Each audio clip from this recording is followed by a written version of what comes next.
Hello Varlets. Today we are going to be looking at the second of the 4 monsters in Darktide, the Chaos Spawn. This Nurgle-blessed meatball is one of the more difficult monsters to deal with and lives up to its name. Agile, fast and relentless, the Chaos Spawn specializes in displacement, forcing its targets to face it while it pressures their movement options, eventually running them into a corner with no more space nor the stamina to avoid getting hit by its brutal attacks. At the end of this video, I'll also show you some demonstrations on how, by putting all the knowledge you learn here, you can easily solo a Chaos Spawn, or at the very least, know what and what not to do when you are facing one and need to stay alive. Starting with its attacks, the Chaos Spawn is equipped with a wide range of attacks. It has a leap, a grab which has 2 different attacks, a single overhead smash, a double smash, a 3-hit combo with 2 variations, a 4-hit crawling attack, and a right arm sweep. If you count the variations in attacks, it has 9 attacks in total that you need to be aware of, and we are going to go over every single one of them in detail so you know what you're going up against. Let's start with the leap. Like the Plague Ogryn, if the Chaos Spawn's target is too far away, there is a very high chance that it will close the gap with a giant leap. When the Chaos Spawn lands, it will knock up any nearby targets in a small area around it. This leap doesn't do any damage. Once the Chaos Spawn has closed the gap, it will unleash a flurry of different attacks. Its grab is easily one of its slowest and most telegraphed attacks.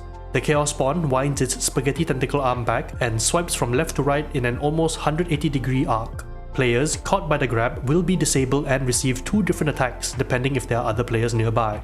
If no one is nearby, the Chaos Spawn bites on the player, chewing them for 6 seconds and applying corruption to their health, reducing the maximum amount of healing they can receive. At the same time, the Chaos Spawn heals itself for 3 ticks of 1000 HP over those 6 seconds. After it's done munching on the player, it then tosses them away like a chicken bone and proceeds to find a new target. The total time a player is disabled by this attack is 10 seconds if you include the pickup and raw animation. On the other hand, if there is another player within melee range of the Chaos Spawn, the Chaos Spawn will treat the grab player like a rolled up newspaper and use it to swat the other players away, damaging them and sending them flying. The player being used as the newspaper bat, however, does not take any damage in this time and is then tossed away after the 6-second disable. Of these 2 attacks, it is always best to get the Chaos Spawn to smack the player around. This prevents it from healing and applying corruption to the grab player. But more importantly, this outcome results in the Chaos Spawn standing still, allowing other players to damage the Chaos Spawn freely with range attacks. Staggering the Chaos Spawn will cause it to immediately drop the player. Bull Rush, Frag Bomb, Crack Grenades and Chorus of Spiritual Fortitude are among other things that will do the trick. The next attack is its single overhead smash. This is a lot like the Plague Ogryn smash. The Chaos Spawn raises its arm and smashes right in front of it. Slow and very telegraphed, this attack can be easily avoided. The double smash is similar to the single overhead smash, except the Chaos Spawn raises both its arms to smash a target in front of it, and then smashes again while moving forward a little. The double smash can also be used even if the Chaos Spawn is not facing you. If you dodge behind it while it's recovering from an attack, it can sometimes perform the first part of the smash like a body slam to face you, and then perform the second attack as usual. Keep this in mind so you are prepared for it. Its next attack is the 3-hit combo. This attack is kind of similar to the Plague Ogryn's combo, but it comes out much faster. The Chaos Spawn savagely pounds forward for 3 attacks in quick succession while moving towards the target. The second variation of the 3-hit combo is when the Chaos Spawn kneels on the ground and sweeps its arms forward one after another. This version of the attack is not as obvious as the first one and can sometimes be confused for its 4-hit crawl, which, as you can imagine, can lead to unexpected hits. The next attack is the 4-hit crawl. The Chaos Spawn flops to the ground and lashes its arms at you 4 times in quick succession as it crawls forward. This attack usually happens when it is right on top of you and is easily its most devastating attack. The last attack it has is the right arm sweep. If you are dodging a lot to the right side of the Chaos Spawn or towards your left, the Chaos Spawn will start using this attack very often. This attack opens with the Chaos Spawn smashing the ground with its tentacle arm and then swinging its right arm inwards. As you can see, the sheer number of attacks it can dish out is one of the reasons why managing a Chaos Spawn can be tough. What's more, depending on your distance from the Chaos Spawn, its attack patterns can change as well. This gives players who don't get many opportunities to learn about its attacks a bit more trouble when dealing with them. And on top of that, a Chaos Spawn has the tendency to switch targets without warning, moving from one player to another, hoping to catch them out when they aren't expecting it. Now that we've learned about the Chaos Spawn's attacks and behaviours, we can learn how to deal with it in the best possible way. How you engage a Chaos Spawn is really going to depend on your choice of melee weapon. Weapons that have high mobility, specifically dodge distance, are going to have the easiest time managing a Chaos Spawn, both on the defensive and when soloing it. This means weapons like tactical axes, dueling swords, and combat blades, which have very high dodge bonuses, are really good at managing a Chaos Spawn. Katachan swords, combat axes, and other weapons which have a small positive dodge bonus are decent at facing it, but need to be more on the defensive compared to the other weapons I just mentioned. If you have a weapon which has terrible dodge distance, like a power sword, you are going to struggle even getting away from a Chaos Spawn, let alone facing it on your own. When it comes to dealing damage, by far the easiest way to solo a Chaos Spawn flawlessly is using damage over time effects. Burn, Bleed, and Soul Blaze can make use of the limited damage windows you have, applying damage even when you are on the defensive. This means a Combat Blade with Lacerate, a Veteran with Serrated Blade, or a Zealot with Scourge on a high mobility weapon will have a good time dealing damage while remaining very safe. On the other hand, if you aren't using any of these talents or blessings on your weapon, you can still fight by weaving in attacks from ranged weapons which do have damage over time components, like the Pagata Staff or the Cantrell 9 shotgun. This takes a lot more work and practice, and is also more risky, but it is an option should the situation demand it. Now, you might be wondering, where are Ogryns in all of this?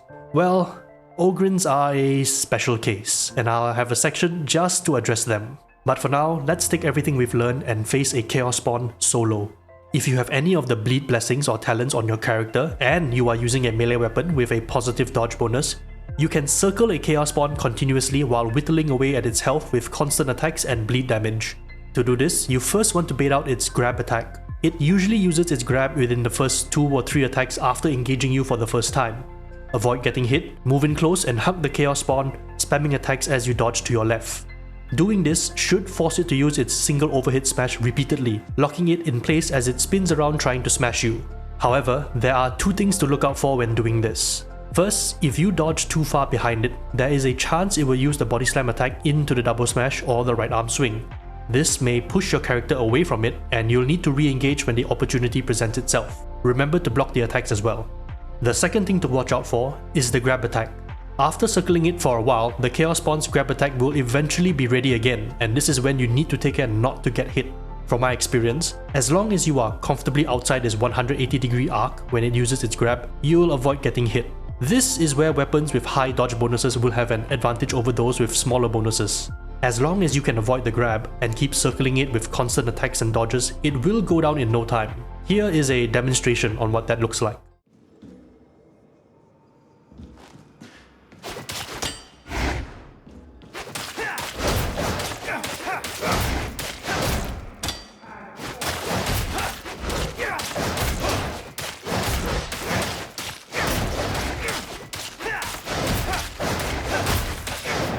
I'll show you a full example at the end of the video.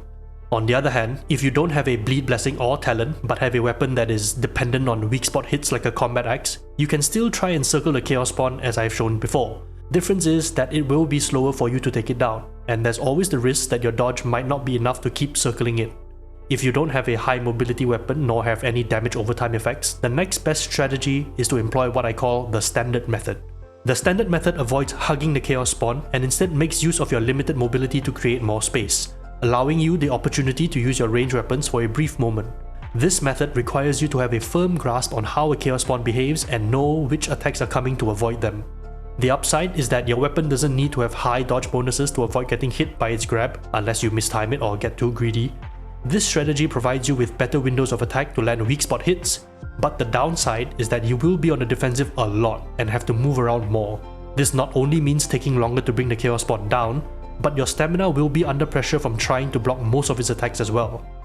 Full example of this on a Psyker with a dueling sword and Pagatas will be shown at the end.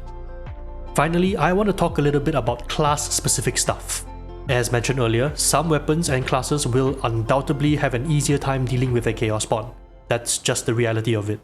For example, taking the kinetic deflection talent on the Psyker allows you to largely ignore your stamina when it comes to blocking. Building towards high block efficiency alongside kinetic deflection means even something like the Combat Blade is as tanky as a slab shield when it comes to absorbing attacks. Chorus of Spiritual Fortitude used to have a bugged interaction where if you time your activation just right as a Chaos Spawn jumps onto you, you can kill it instantly mid-air. From my recent testing as of patch 15, this appears to have been patched out already. And for Ogryns, well, this part is entirely dedicated to Ogryns, and for good reason. If you build your Ogryn a particular way, you can essentially ignore everything I've talked about for the other classes and man-fight the Chaos Spawn while taking a minuscule amount of damage. If this sounds like something you would like to do, the core pieces that are involved in this are Batter, where you apply bleed damage on your heavy attacks, Smash 'em Good, where you restore toughness on single target heavy blows, Delight in Destruction, where you gain damage resistance if there are bleeding targets nearby, as many toughness damage reduction nodes and talents as you can get, have at least 150 toughness, give or take. I'm not exactly sure if this is the precise number, but 150 is a good number to be at, and have a shovel or a bully club, which works the best in my experience. Though I imagine all weapons will be viable for doing this, some will definitely work better than others. With this strategy, the goal is simple. Spam heavy attacks on the Chaos Spawn, largely ignoring its attacks, and only dodging to either restore your toughness or to avoid getting grabbed. That's it. That's the entire strategy for Ogryns with this build. If you aren't employing this strategy at all, then the standard method is probably going to be your best bet, since Ogryn weapons have a very poor dodge distance. Honestly, as long as you have some toughness damage resistance and Smash 'em Good, weaving in dodges where you can and heavy attacks will be enough to at least keep you alive. Trading blows with it is probably the best and most characteristic thing for an Ogryn to do when fighting a Chaos Spawn anyway. The bleed damage is largely for additional DPS as talked about earlier, and a little bit more damage reduction with Delight in Destruction. Full video of an Ogryn man fighting a Chaos Spawn will also be included at the end. Alright, this video is way bigger than I expected it to be, and there's definitely a lot to absorb in one sitting. However, the actual practice is simpler than the explanation, so the 3 examples at the end will demonstrate how you can take on a Chaos Spawn if you have the right tools, the right knowledge, and build regardless of which class you are. Oh, and practice as well, lots of practice. Keep in mind that in a real game, you are highly unlikely to be facing a Chaos Spawn alone unless things have really gone south in your game. Being able to solo flawless is more of a flex of combat prowess more than anything. But coming out of a Chaos Spawn encounter completely unscathed and alive is a much more practical thing to learn. The remainder of this video will be the practice examples as mentioned.